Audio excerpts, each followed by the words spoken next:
Sunny Fort Greene in the snow. And and I've got like five or 10 stories I'm dying to get out. So they just keep popping in my head.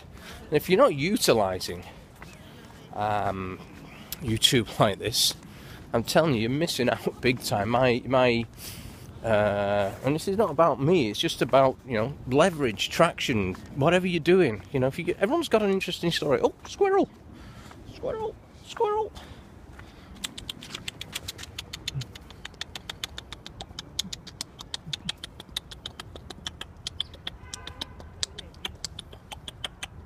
Hello. I am the squirrel whisperer. So, I think he was after my nuts.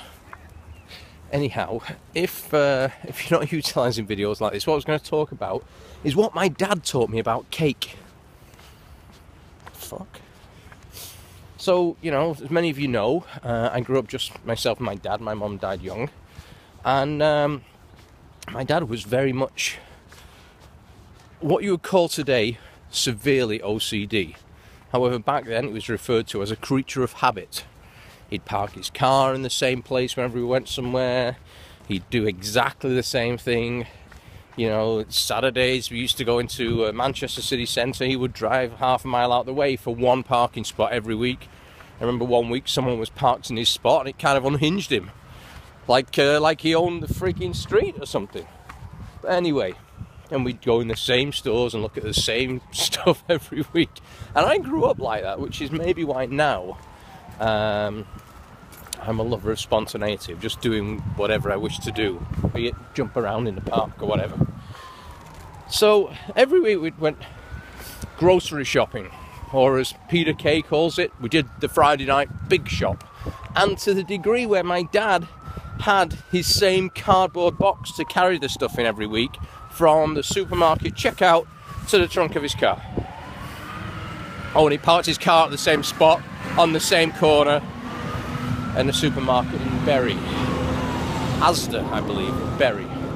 Same spot, total creature of habit. Everything exactly the same. And every week, we do buy the same stuff, and you know, my dad had just started a business when my mum died, so it's me and him, and you know, in all fairness, you got to keep the business going to keep the food on the table. So, you know, I'm not going, oh, I was all neglected, poor little old me. No, nothing of the sort, you know. He had a clothing factory, so guess what? I learned how to work sewing machines when I was about 11 years old. Buttonhole machines, buttoning machines by 12, 13 years old. Hoffman presses.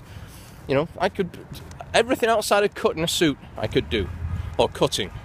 But, you know, with a pattern, I could cut as well. I know how to lay out, I know how to do all that stuff before most people had left school. So it was a great education.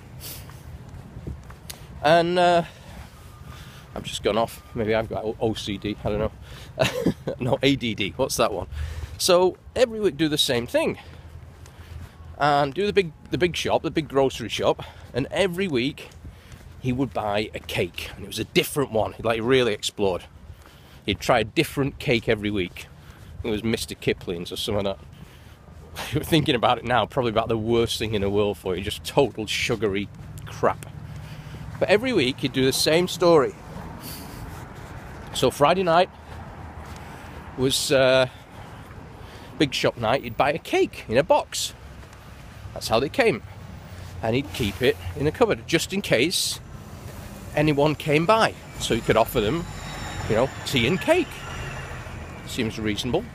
So every week. And the big treat was, if no one came by about 9 o'clock Thursday night, he determined that they're not coming. There's no one coming. So we'd eat the cake. That was the treat. And I actually think I used to change the time on the clocks and all kinds of shit. But that was it. If no one's come by 9 on Thursday night, on the dot, they're not coming, we'll eat the cake. You know, in about 7 years, 8 years, you know how many people showed up for a cake on a Thursday night? Well, I'll tell you right now, I can't count them on one hand. I can't count them on two hands. I can't use my fingers and toes. I just can't even count the amount of people that came for cake on Thursday night, because, you know, everyone knew we had cake in. How many people came over 7 or 8 years? I can't count them. You know why? There was none. There was not one person ever came for cake. But my dad bought one every week, just the same, just in case. Okay, whatever his motive was, I'll leave you to figure that one out. But every week, Thursday night, 9 o'clock, cake time! So what are you doing to treat yourself this week? From Fort Green Park, have a fantastic day.